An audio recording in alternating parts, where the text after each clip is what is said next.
2026. This budget continues our government's efforts to A. Accelerate growth, B. Secure inclusive development, C. Invigorate private sector investments, D. Uplift household sentiments, and E. Enhance spending power of India's rising middle class. Together, we embark on a journey to unlock our nation's tremendous potential for greater prosperity and global positioning under the leadership of Honorable Prime Minister Shri Narendra Modi. As we complete the first quarter of the 21st century, continuing geopolitical headwinds suggest lower global economic growth over the medium term.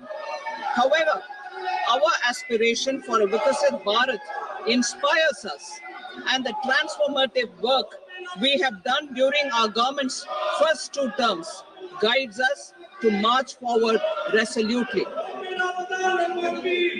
Our economy is the fastest growing among all major economies. Our development track record for the past 10 years and structural reforms have drawn global attention. Confidence in India's capability and potential has only grown in this period. We see the next 5 years as a unique opportunity to realize Sabka Vikas, stimulating balanced growth of all regions. The great Telugu poet and playwright Gurujada Apparao had said, "Deshamante matti kadoy, deshamante manushuloy," meaning a country is not 100% quality good school education, access to high quality, affordable and comprehensive healthcare, 100% skilled labor with meaningful employment, 70% women in economic activities, and farmers making our country the food basket of the world. In this budget, the proposed development measures span 10 broad areas, focusing on Garib, Youth, Annadata, and Nari, spurring agricultural growth and productivity, building rural prosperity and resilience, taking everyone together on an inclusive growth path, boosting manufacturing and furthering Make in India, supporting MSMEs, enabling employment-led development, investing in people, economy, and innovation, securing energy supplies, promoting exports, and nurturing innovation. For this journey of development, our 4 powerful engines are agriculture, MSME, investments, and exports. The fuel, our reforms, our guiding spirit, inclusivity, and the destination, Vikasit Bharat. This budget aims to initiate transformative reforms across 6 domains. During the first 5 years, these will augment our growth potential and global competitiveness. The domains are taxation, power sector, urban development, mining, financial sector, and regulatory reforms. Agriculture as the first engine. Now I move to specific proposals, beginning with agriculture as the first engine.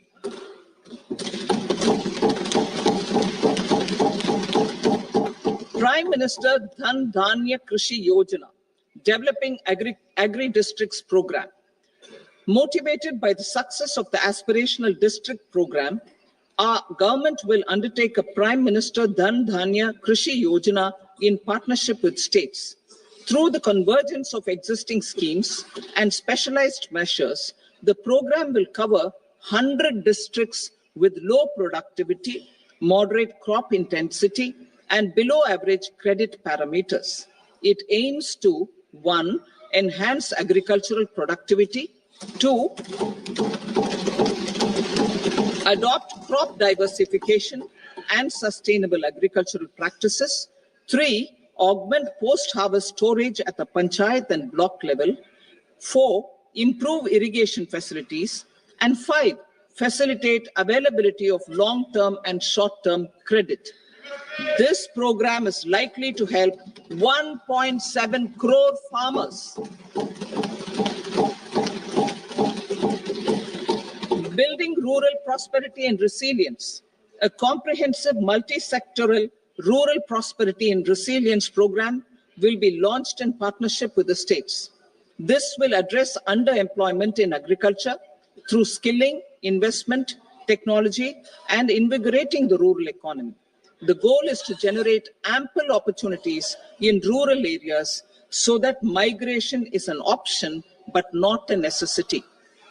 The program will focus on rural women, young farmers, rural youth, marginal and small farmers, and landless families. The details are in Annexure A. Domestic best practices will be incorporated, and appropriate technical and financial assistance will be sought from multilateral development banks. In phase 1, 100 developing agri-districts will be covered. Atmanirbharta in pulses. Our government is implementing the National Mission for Edible Oilseed for achieving Atmanirbharta in edible oils. Our farmers have the capability to grow enough for our needs and more. 10 years ago, we made concerted efforts and succeeded in achieving near self-sufficiency in pulses. Farmers responded to the need by increasing the cultivated area by 50%, and government arranged for procurement and remunerative prices. Since then, with rising incomes and better affordability, our consumption of pulses has increased significantly. Our government will now launch a 6-year mission for Atmanirbharta in pulses with a special focus on Tuar, Urad, and Masoor. Details are in Annexure B.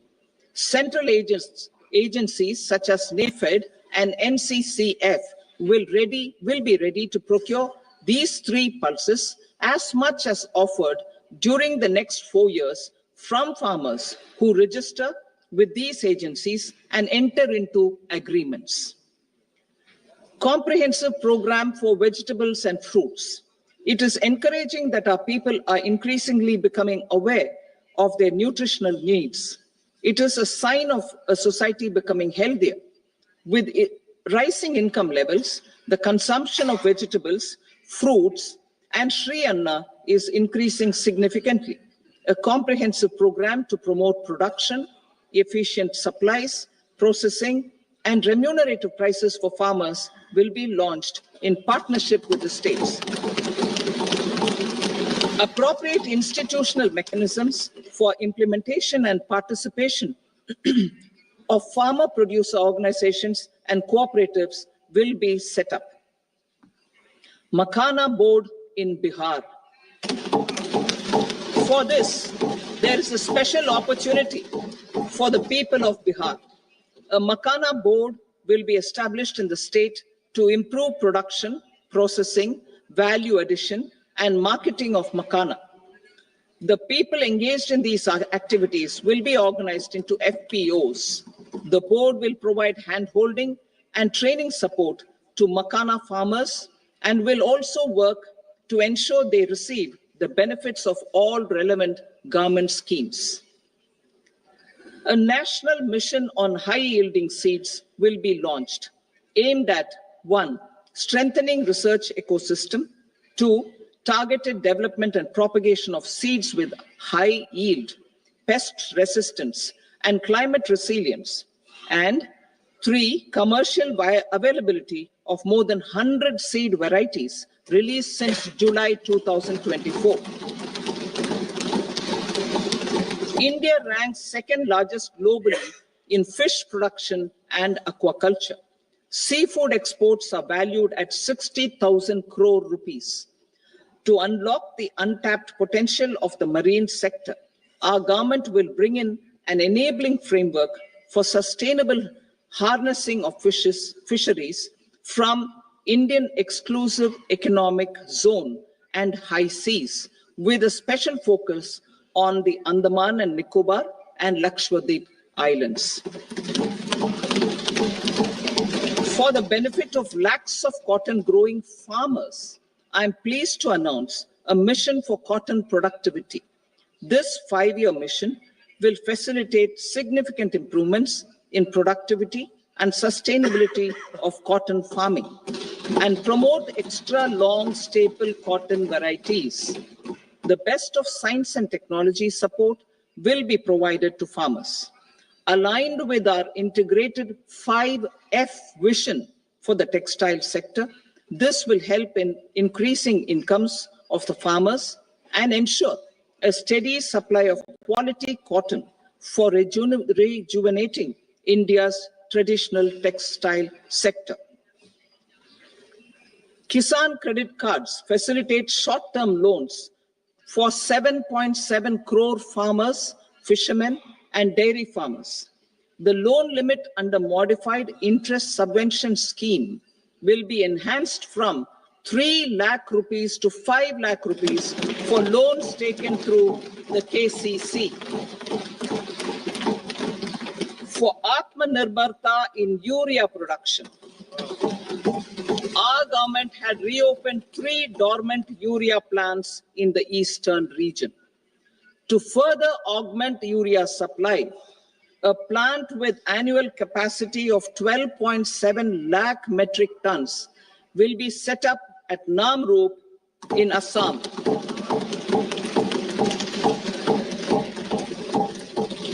India Post, with 1.5 lakh rural post offices, complemented by the India Post Payment Bank and a vast network of 2.4 lakh Dak Sevaks, will be repositioned to act as a catalyst for the rural economy.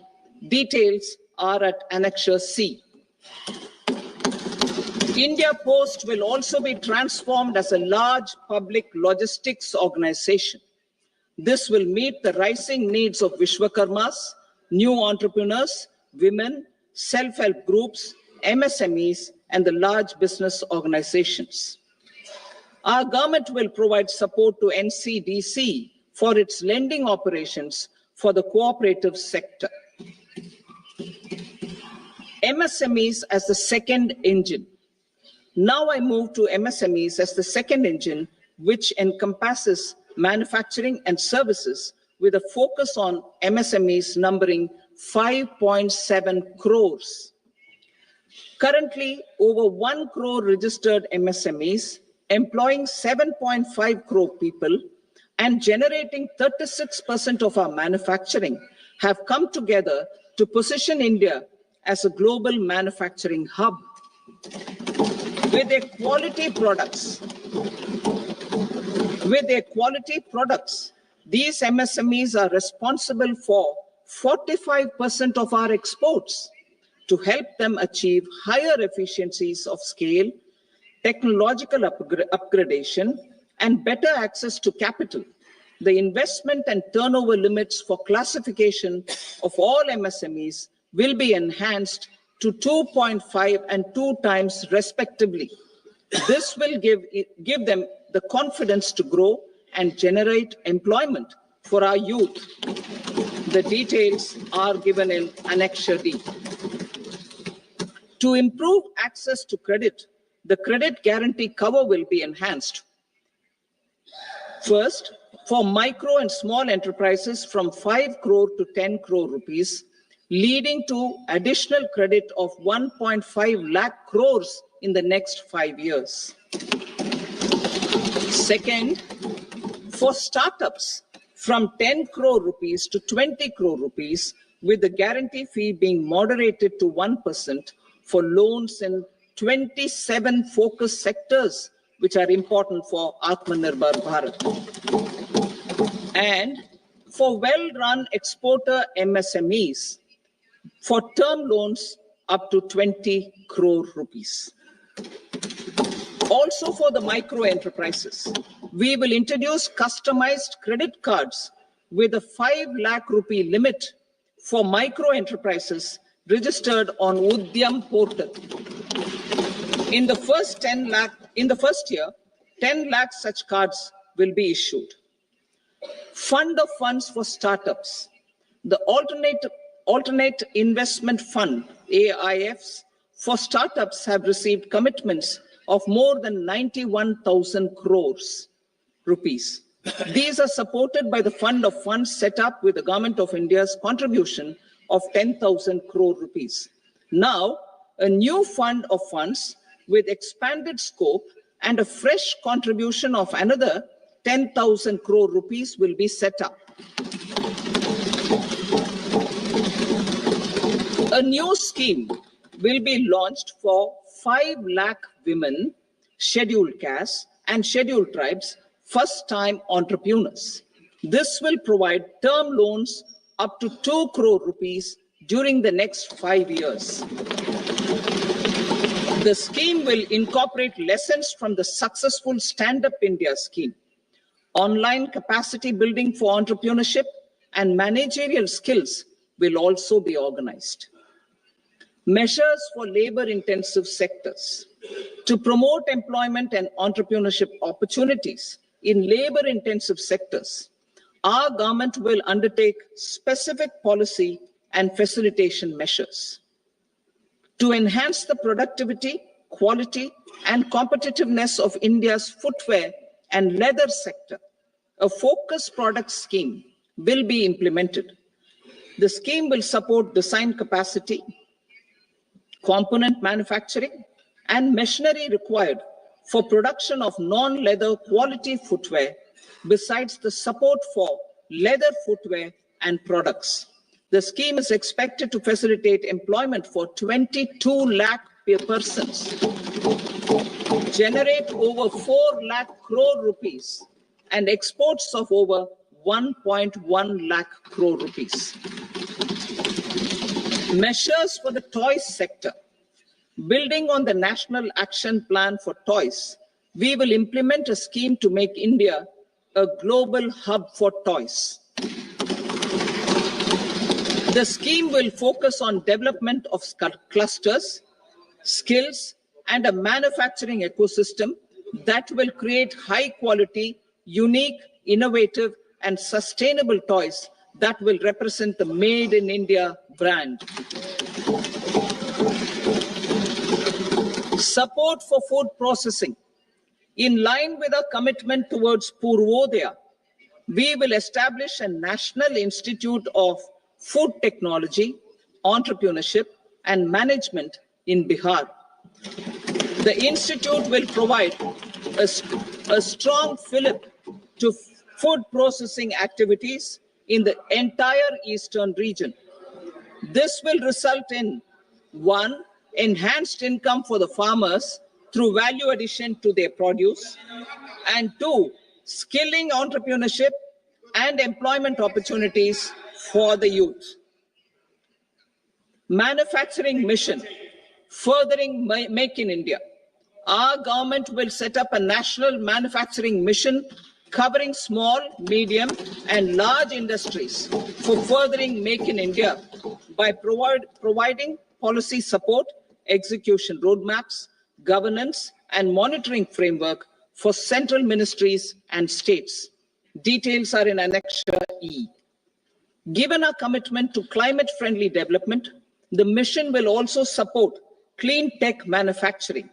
This will aim to improve domestic value addition and build our ecosystem for solar PV cells, EV batteries, motors and controllers, electrolyzers, wind turbines, very high voltage transmission equipment, and grid scale batteries.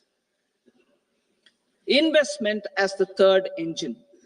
Now I move to investment as the third engine, which encompasses investing in people, investing in the economy, and investing in innovation.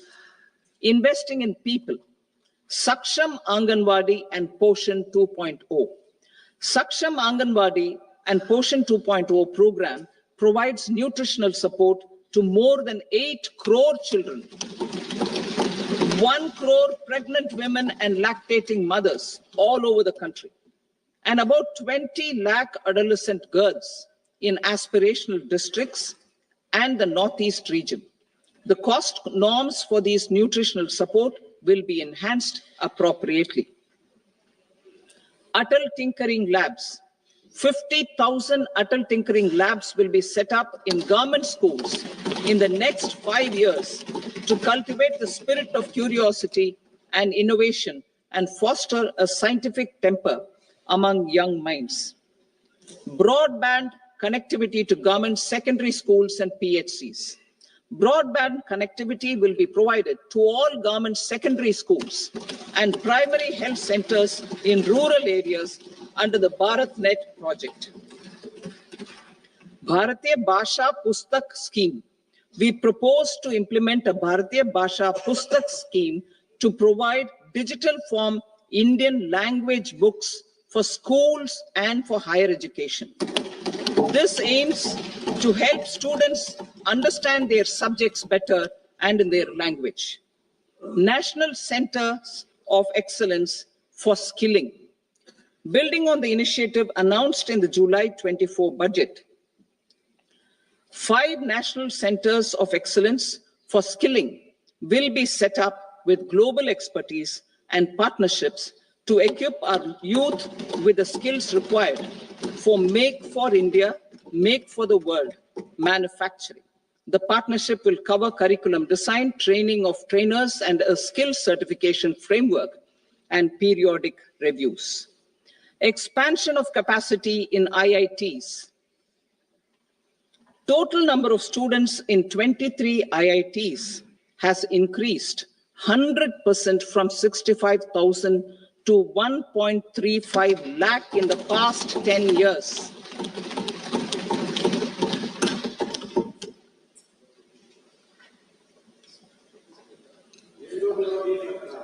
Additional infrastructure will be created in the 5 IITs started after 2014 to facilitate education for 6,500 more students. Hostel and other infrastructure capacity at IIT Patna will also be expanded.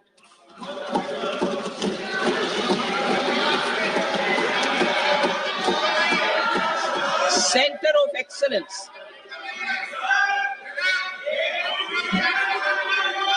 Center of Excellence in AI for Education.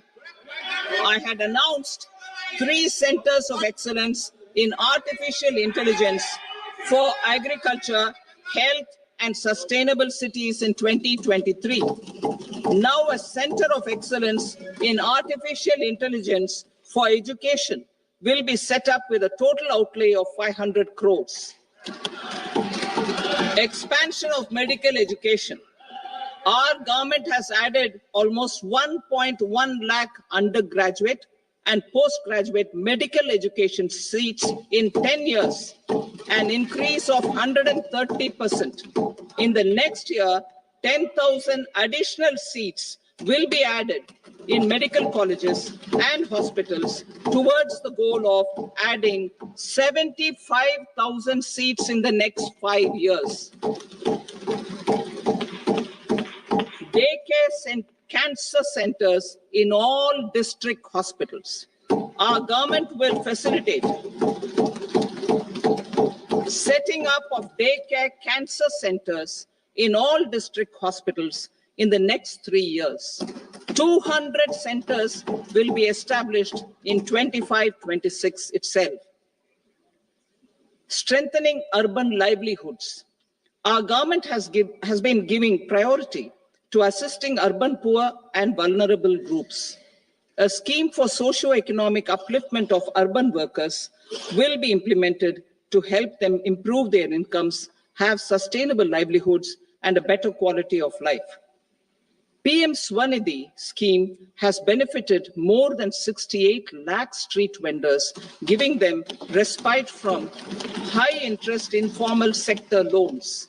Building on this success, the scheme will be revamped with enhanced loans from banks, UPI-linked credit cards with 30,000 rupees limit, and capacity building support.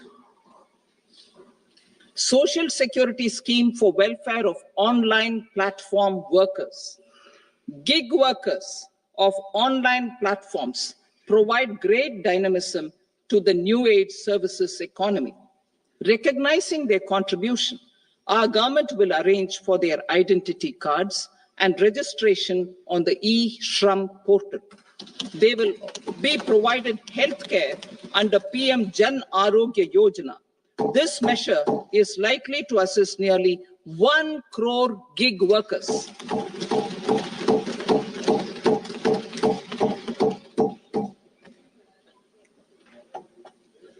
Investing in the economy, public-private partnership in infrastructure.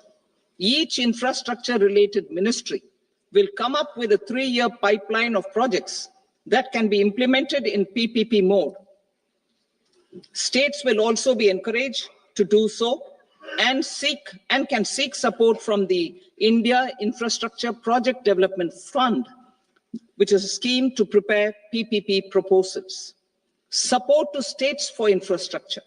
An outlay of 1.5 lakh crore is proposed for the 50-year interest-free loans to states for capital expenditure and incentives for reforms. Building on the success of the first asset monetization plan announced in 2021, the second plan for 2025 to 30 will be launched to plow back capital of 10 lakh crore in new projects. Regulatory and fiscal measures will be fine-tuned to support the plan. Jal Jeevan Mission. Since 2019, 15 crore households, representing 80% of India's rural population, have been provided access to portable tap water connections. To achieve 100% coverage, I am pleased to announce the extension of this mission until 2028 with an enhanced total outlay. The mission's focus will be on the quality of infrastructure and O&M of rural piped water supply schemes through Jan Bhagidari. A separate MOU or separate MOUs will be signed with the states and union territories to ensure sustainability and citizen-centric water services delivery. Urban sector reforms. Building on the July budget proposals, urban sector reforms related to governance, municipal services, urban land, and planning will be incentivized. Urban Challenge Fund. The government will set up an urban challenge fund of 1 lakh crore rupees to implement the proposals for cities as growth hubs, creative redevelopment of cities, and for water and sanitation purposes announced in the July budget. This fund will finance up to 25% of the cost of bankable projects, with a stipulation that at least 50% of the cost is funded from bonds, bank loans, and PPPs. An allocation of 10,000 crore is proposed in 2025-26. Power sector reforms. We will incentivize electricity distribution reforms and augmentation of intrastate transmission capacity by states. This will improve financial health and capacity of electricity companies. Additional borrowing of 0.5% of GSDP will be allowed to states contingent on these reforms. Nuclear energy mission for Vikasit Bharat. Development of at least 100 gigawatt of nuclear energy by 2047 is essential for our energy transition efforts. For an active partnership with the private sector towards this goal, amendments to the Atomic Energy Act and the Civil Liability for Nuclear Damage Act will be taken up. A nuclear energy mission for research and development of small modular reactors with an outlay of 20,000 crore will be set up. At least 5 indigenously developed small modular reactors will be operationalized by 2033. Shipbuilding. The shipbuilding financial assistance policy will be revamped to address cost disadvantages. This will also include credit notes for shipbreaking in Indian yards to promote the circular economy. Large ships above a specified size will be included in the infrastructure harmonized master list.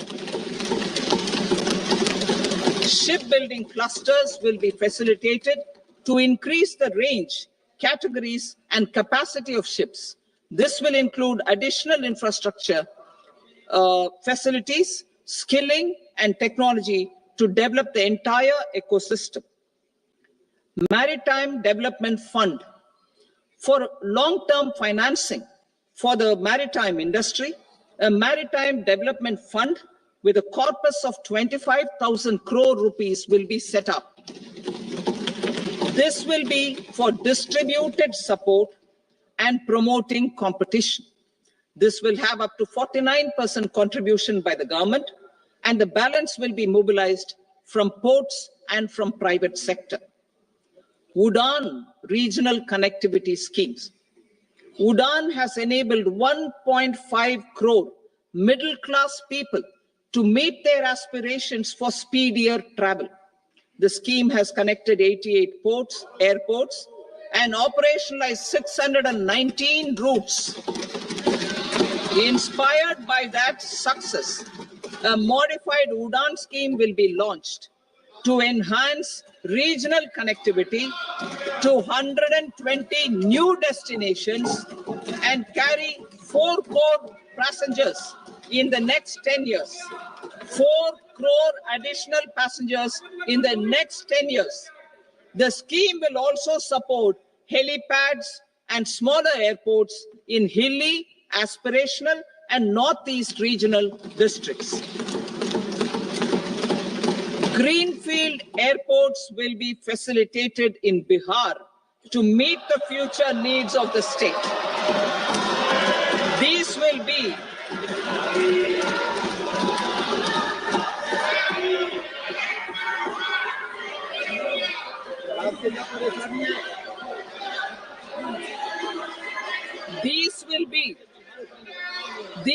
be in addition to the expansion of the capacity of Patna Airport and a brownfield airport in Beta.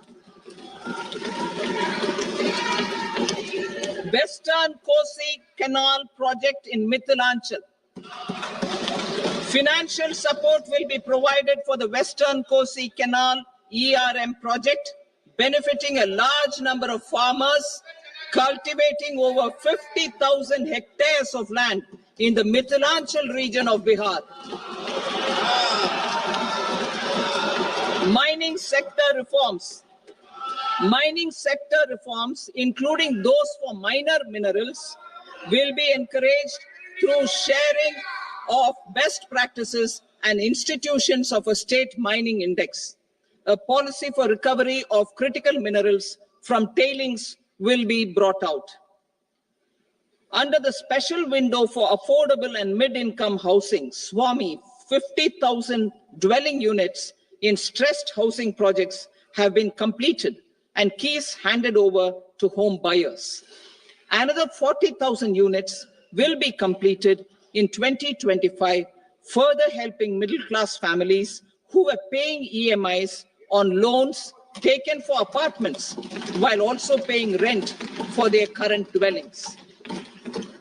Building on this success, Swami Fund 2 will be established as a blended finance facility with contribution from the government, banks, and private investors. This fund of 15,000 crore rupees will aim for expeditious completion of another 1 lakh units. PM Gati Shakti data for private sector.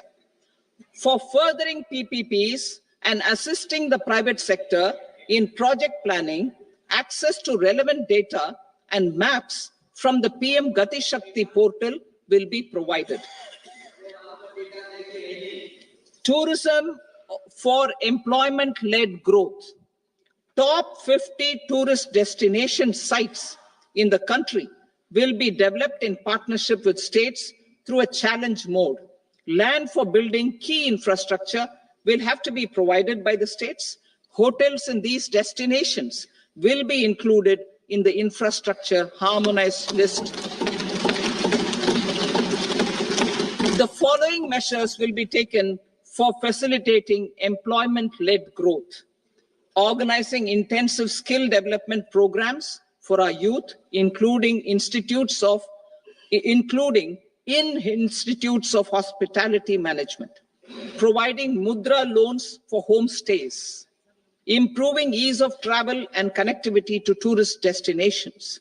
Providing performance-linked incentives to states for effective destination management, including tourist amenities, cleanliness, and marketing efforts.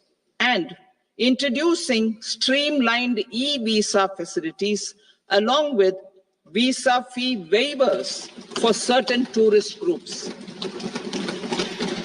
Continuing with the emphasis on places of spiritual and religious significance in the July budget, there will be a special focus on destinations related to the life and times of Lord Buddha. Medical tourism and heal in India. Medical tourism and heal in India will be promoted in partnership with the private sector, along with capacity building and easier visa norms. Investing in innovation. To implement private sector-driven research, development, and innovation initiatives announced in the July budget, I am now allocating 20,000 crore rupees for this purpose. A deep tech fund of funds will also be explored to catalyze the next generation startups as a part of this initiative. Lines will be set up script heritage with academic institutions, museums, libraries, and private collectors will be undertaken to cover more than 1 crore manuscripts. We will set up a national digital repository of Indian knowledge systems for knowledge sharing. Now I move to exports as the fourth engine. We will set up an export promotion mission with sectoral and ministerial targets driven jointly by the Ministries of Commerce, MSME, and Finance. It will facilitate easy access to export credit, cross-border factoring support, support to MSMEs to tackle non-tariff measures in overseas markets. A digital public infrastructure, Bharat Trade Net, for international trade will be set up as a unified platform for trade documentation and financing solutions. This will complement the Unified Logistics Interface platform. The BTN will be aligned with international practices. Support will be provided to develop domestic manufacturing capacities for our economy's integration with global supply chains.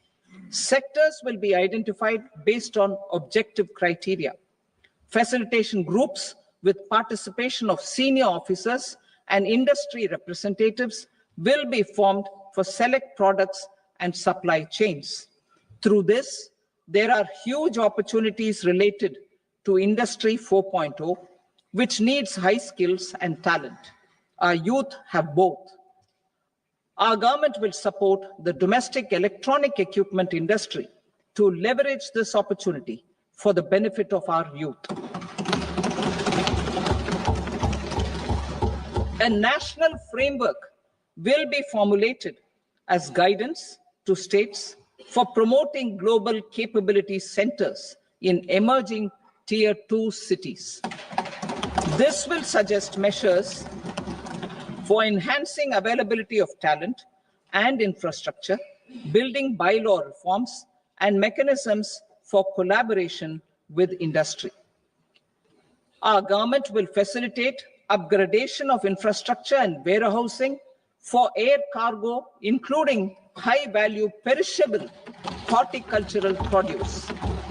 Cargo screening and customs protocol will be streamlined and made user-friendly.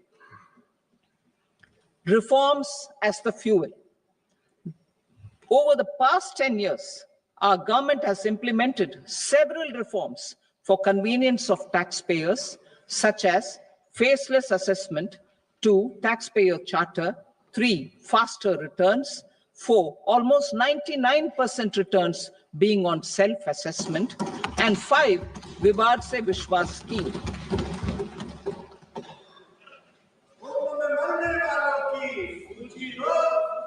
Continuing these efforts, I reaffirm the commitment of the tax department to trust first, scrutinize later. I also propose to introduce the new income tax bill next week. I will detail the indirect tax reforms and changes in direct taxes in Part B. Financial sector reforms. The FDI limit for the insurance sector will be raised from 74 to 100%. This enhanced limit will be available for those companies which invest the entire premium in India. The current guardrails and conditionalities associated with foreign investment will be reviewed and simplified. The services of India Post Payment Bank will be deepened and expanded in rural areas. NABFID will set up a partial credit enhancement facility for corporate bonds for infrastructure. Public sector banks will develop Grameen Credit Score framework to serve the credit needs of SHG members and people in rural areas. A forum for regulatory coordination and development of pension products will be set up.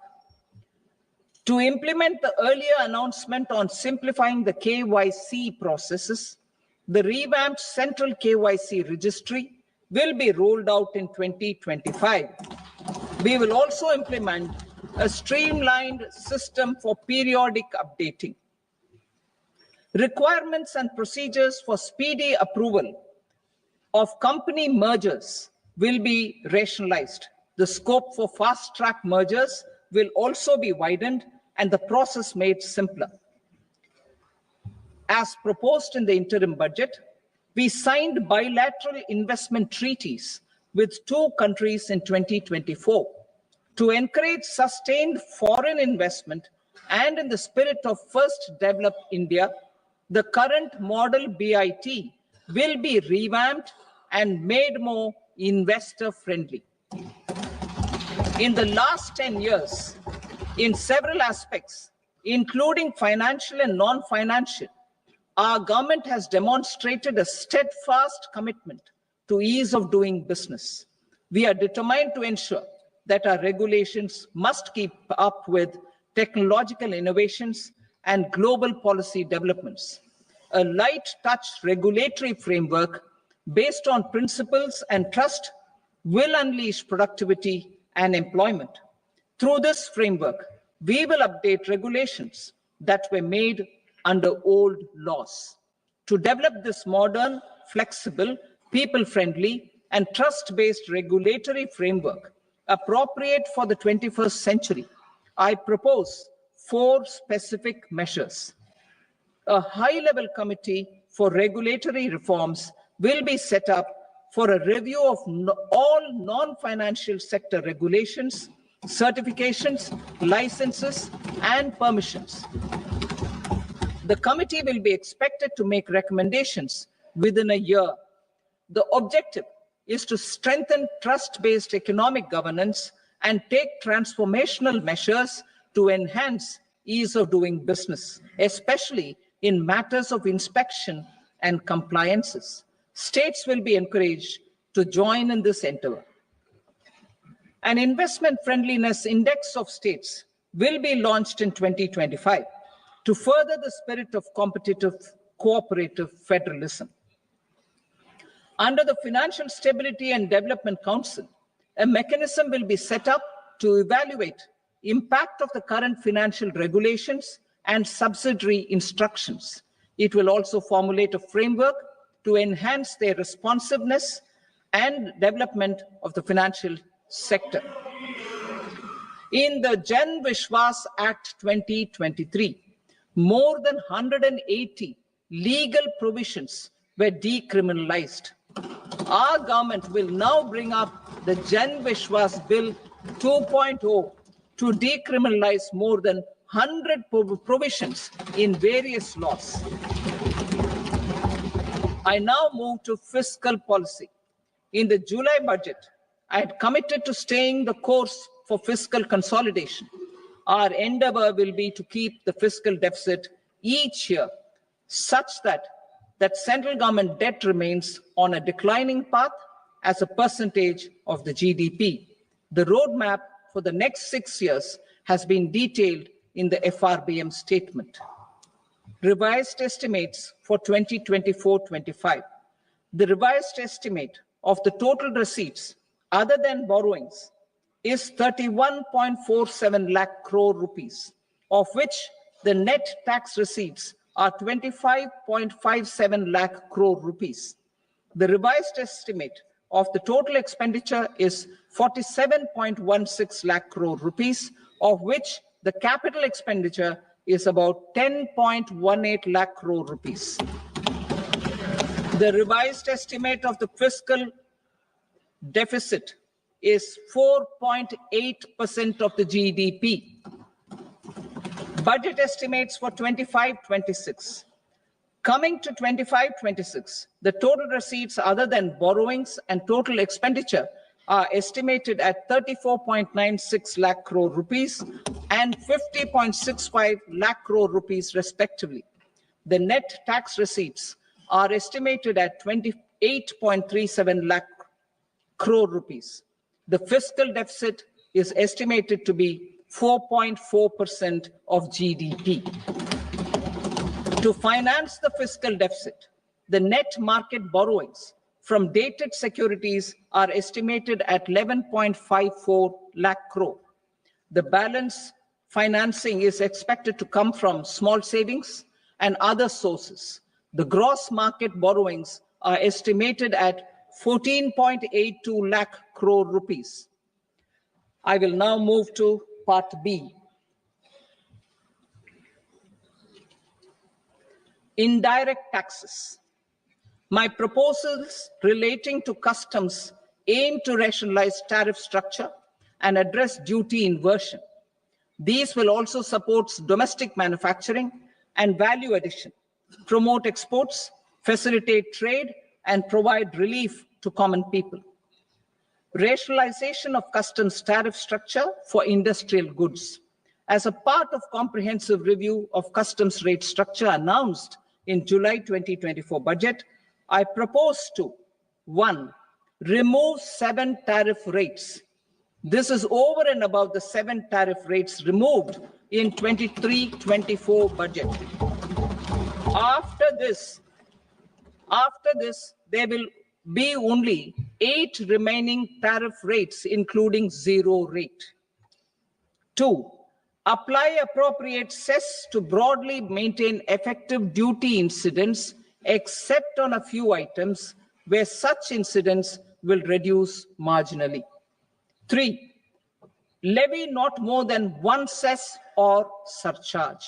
Therefore, I propose to exempt social welfare surcharge on 82 tariff lines that are subject to a cess.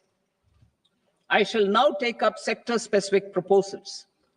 To provide relief to patients, particularly those suffering from cancer, rare diseases, and other severe chronic diseases, I propose to add 36 life-saving drugs and medicines to the list of medicines fully exempted from basic custom duty.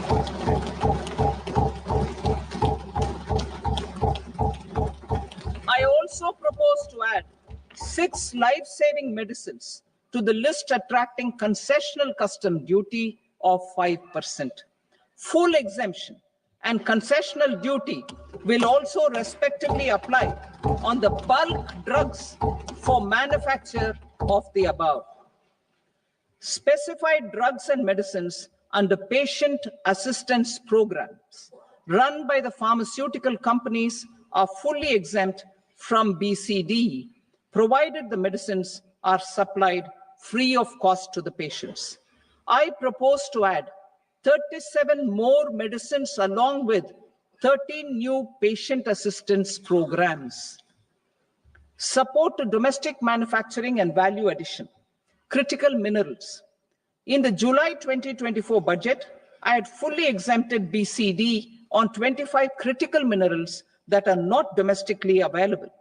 I had also reduced BCD of 2 other such minerals to provide a major fillip to their processing, especially by MSMEs. Now, I propose to fully exempt cobalt powder and waste, the scrap of lithium-ion battery, lead, zinc, and 12 more critical minerals. This will help secure the availability for manufacturing in India and promote more jobs for our youth.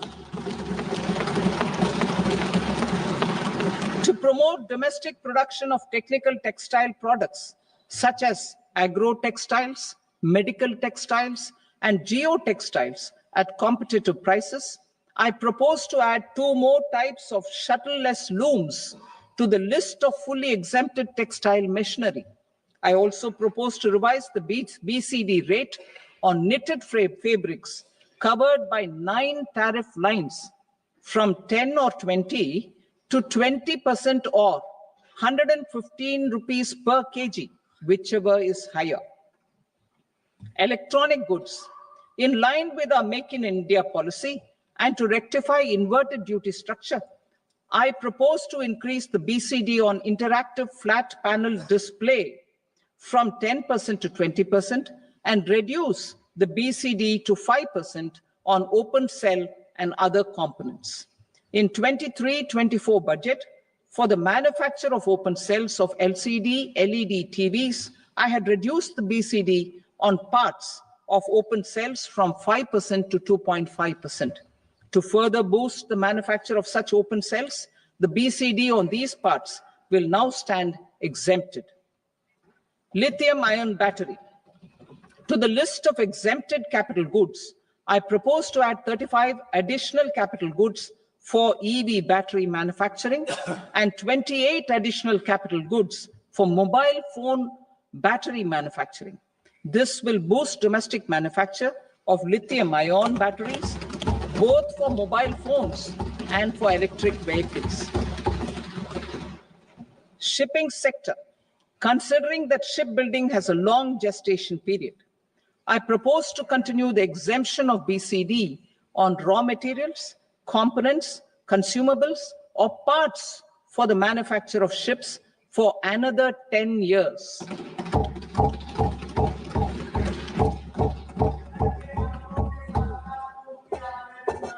I also propose the same dispensation for shipbreaking to make it more competitive. Telecommunication. To prevent classification disputes, I propose to reduce the BCD from 20% to 10% on carrier-grade Ethernet switches to make it at par with non-carrier-grade Ethernet switches. Export promotion. To facilitate exports of handicrafts, I propose to extend the time period for export from 6 months to 1 year, further extendable by another 3 months if required. I also propose to add 9 items to the list of duty-free inputs. Leather sector. I propose to fully exempt BCD on wet blue leather to facilitate imports for domestic value addition and employment. I also propose to exempt crust leather from 20% export duty to facilitate exports by small tanners. Marine products.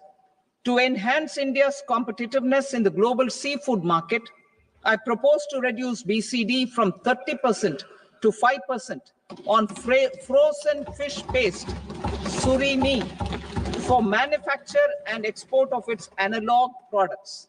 I also propose to reduce BCD from 15% to 5% on fish hydrolysates for manufacture of fish and shrimp feed. In July 2024 budget, To promote development of domestic MROs for aircraft and ships, I had extended the time limit for export of foreign origin goods that were imported for repairs from 6 months to 1 year and further extendable by 1 year. I now propose to extend the same dispensation for railway goods. Time limit for provisional assessment. Presently, the Customs Act 1962 does not provide any time limit to finalize provisional assessments, leading to uncertainty and cost to trade. As a measure of promoting ease of doing business, I propose to fix a time limit of 2 years, extendable by a year, for finalizing the provisional assessment. I propose to introduce a new provision that will enable importers or exporters, after clearance of goods, to voluntarily declare material facts and pay duty with interest but without penalty. This will incentivize voluntary compliance. However, this will not apply in cases where department has already initiated audit or investigation proceedings. For industry to better plan their imports, I propose to extend the time limit for the end use of imported inputs in the relevant rules from 6 months to 1 year. This will provide operational flexibility in view of cost and uncertainty of supply. Further, such importers will now have to file only quarterly statements instead of a monthly statement.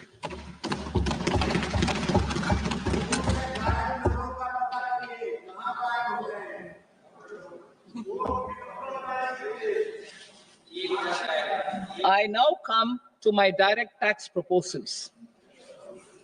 In Part A, I have briefly underlined taxation reforms as one of key reforms to realize our vision of Vikasit Bharat. In respect of criminal law, our government had earlier ushered in Bharatiya Nyaya Sanhita, replacing Bharatiya Danda Sanhita. I am happy to inform this August House and the country that for new income tax bill will carry forward the same spirit of Nyaya in its drafting as well.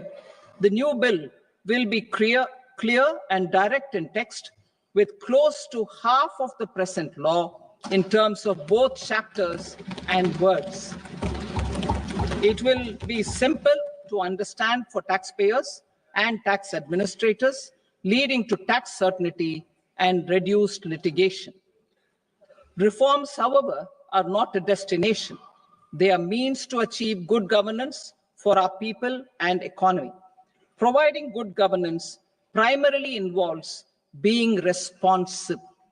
The Tirukural captures this in verse 542, which reads, "Vaanokki vaazhum ulagallam, mannavan kol nokki vaazhum kudi," meaning, just as the living beings live expecting rains, citizens live expecting good governance.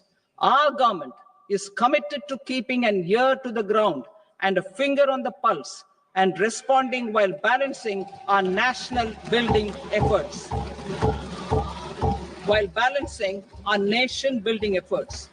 The following measures will detail just how our government will, under the guidance of PM Modi, has taken steps to understand and address. I repeat that sentence, sir. The following measures will detail just how our government, under the guidance of PM Modi, has taken steps to understand and address the needs voiced by our citizens. My tax proposals are guided by this spirit. The objectives of my proposals are as follows.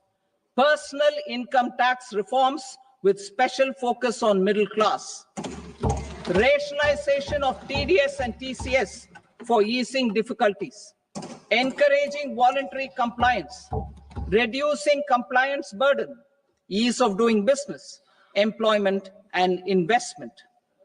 I will come to my proposal on personal income tax towards the end. TDS and TCS, rationalization for easing difficulties. I propose to rationalize tax deduction at source, TDS, by reducing the number of rates and thresholds above which TDS is deducted. Further, threshold amounts for tax deduction will be increased for better clarity and uniformity. The limit for tax deduction on interest for senior citizens is being doubled from the present 50,000 rupees to 1 lakh rupees. Similarly, the annual limit of 2.40 lakh rupees for TDS on rent is being increased to 6 lakh rupees. This will reduce the number of transactions liable to TDS, thus benefiting small taxpayers receiving small payments. The threshold to collect tax at source, the TCS, on remittances under RBI's liberalized remittance scheme, the LRS, is proposed to be increased from 7 lakh to 10 lakhs.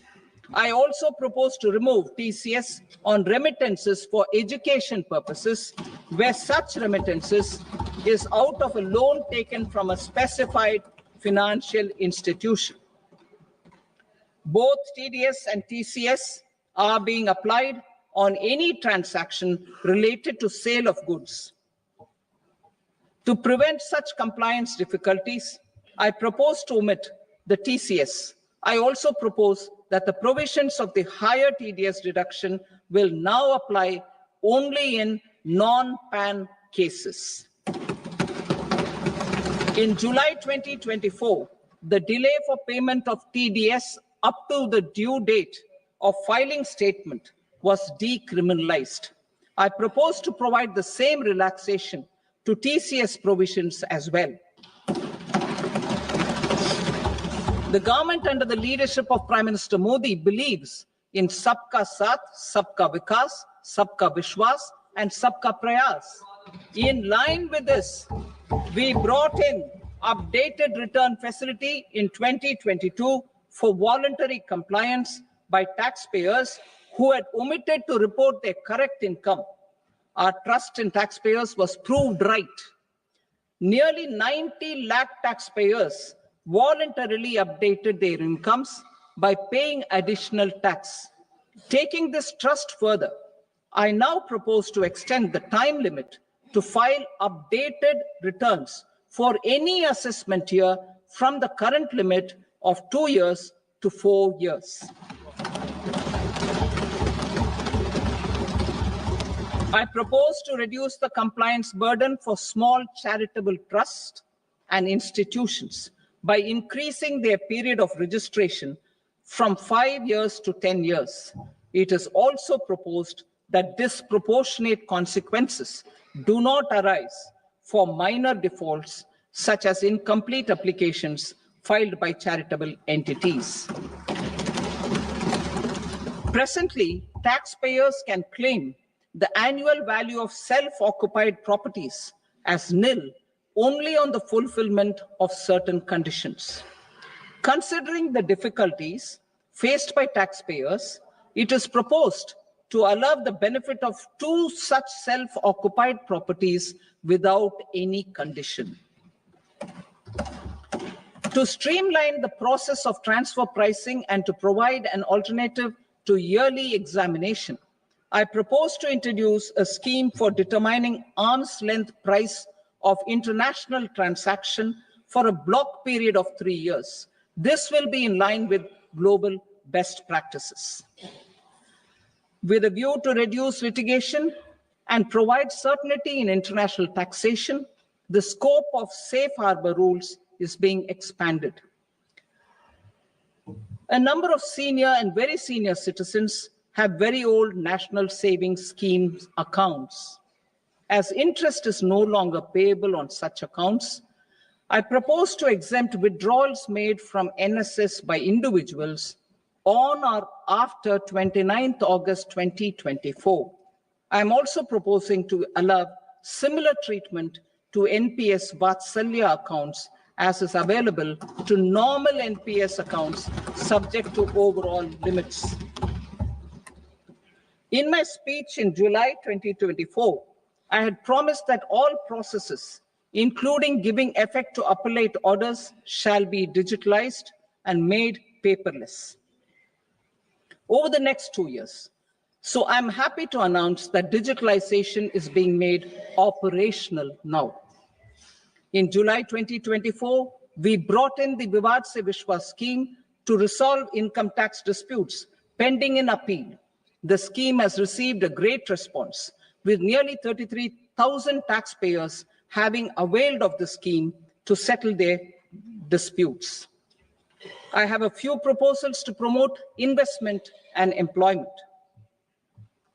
It is proposed to provide a presumptive taxation regime for non-residents who provide services to a resident company that is establishing or operating an electronics manufacturing facility. I further propose to introduce a safe harbor for tax certainty for non-residents who store components for supply to specified electronics manufacturing units. Presently, the tonnage tax scheme is available only to sea-going ships. The benefits of existing tonnage tax scheme are proposed to be extended to inland vessels registered under the Indian Vessels Act 2021 to promote inland water transport in the country. Extension for incorporation of startups. We continue to support the Indian startup ecosystem. I propose to extend the period of incorporation by 5 years to allow the benefit available to startups which are incorporated before 1/4/2030. In order to attract and promote additional activities in the IFSC, I am inter alia proposing specific benefits to ship leasing units, insurance offices, and treasury centers of global companies which are set up in IFSC. Further, to claim benefits, the cutoff date for commencement in IFSC has also been extended by 5 years to 31/3/2030. Category 1 and Category 2 AIFs are undertaking investments in infrastructure and other such sectors. I propose to provide certainty of taxation to these entities on the gains from securities, to promote funding from sovereign wealth funds and pension funds to the infrastructure sector. I propose to extend the date of making an investment by 5 more years up to 31st March 2030.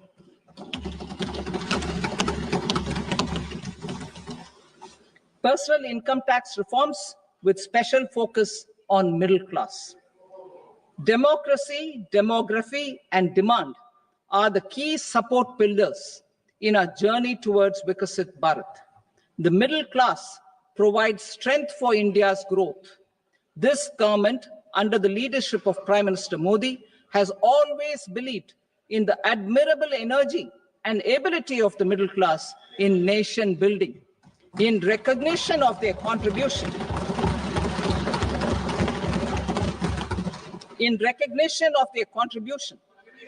we have periodically reduced